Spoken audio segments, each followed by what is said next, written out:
شنو الهدف من الحياة؟ يعيش بنادم مزيان بخير، ما حتى شي غلط ولا شي حاجة. بقاء هو البقاء. الله سبحانه وتعالى خلقنا لنوحده.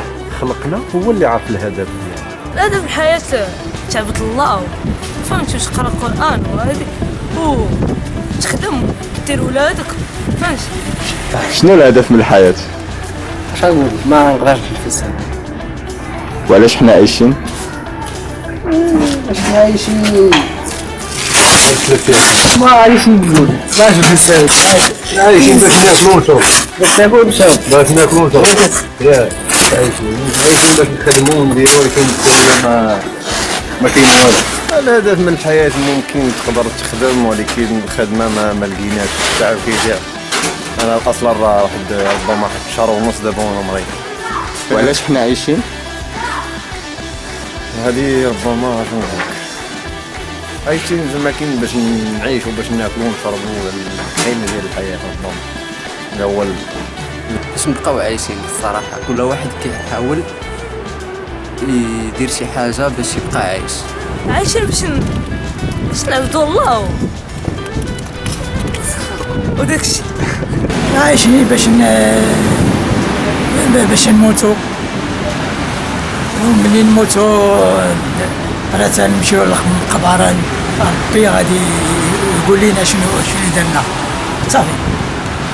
الهدف من الحياة هو نعيشوا حياتنا ونديروا وليدات. الله يعطيك الصحة. ونعيشوا حياتنا ونولدوا وليدات ونحاول نكبروا. وعلاش حنا عايشين؟ باش نسطحوا بيجري دابا. درتي كتعجبني لي هاد الكاميرا، حيد عليك. علاش حنا عايشين؟ ما كاين تمشي دابا للاداره تحل. انا عدوية رقم واحد في الاداره. الهدف ديالك من الحياة شنو هو؟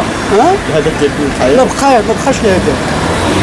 انا من الليل تفق والله العظيم الدراري دابا خليتهم حي رياض وجيت سكنت هنايا. الهدف من الحياة هو الواحد ممكن نقطع. لا سير الهدف كمل. من الحياة اخبارك انت اللي كنت شويه عليك دابا مزيان. واخا بلاش. الهدف من الحياة صافي. الهدف من الحياة هو الواحد يكون المستقبل ديالو ويساهم في تطور البلاد